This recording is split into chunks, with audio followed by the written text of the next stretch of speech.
Everyone thinks Harvard is the oldest university in the Americas.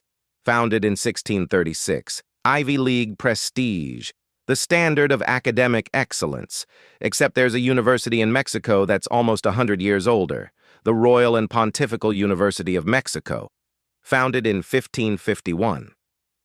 85 years before Harvard existed, indigenous students and Spanish colonists were studying medicine, law, theology, and indigenous languages in Mexico City. This wasn't some small colonial outpost school. This was a full university, with libraries, research, degrees recognized across the Spanish Empire.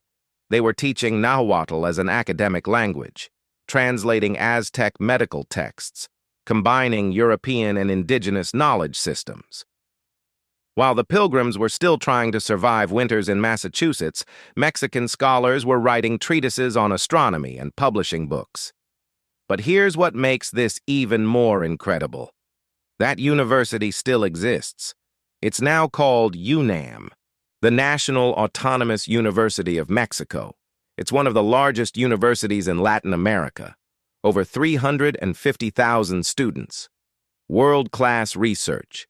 And it traces its lineage directly back to 1551. That's almost 500 years of continuous education. Harvard gets called the oldest, gets the prestige, gets the reputation. Meanwhile, Mexico has been running universities since before the Mayflower landed. The first printing press in the Americas, Mexico City, 1539. Almost 100 years before the first one in British North America. The first medical school, Mexico, 1578.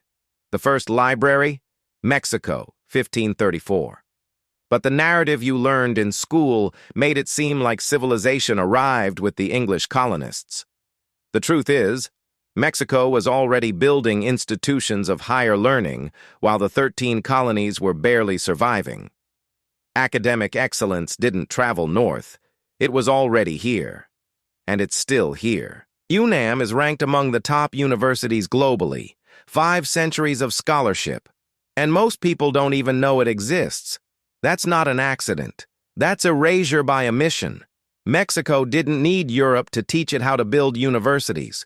It was already teaching Europe what it found here.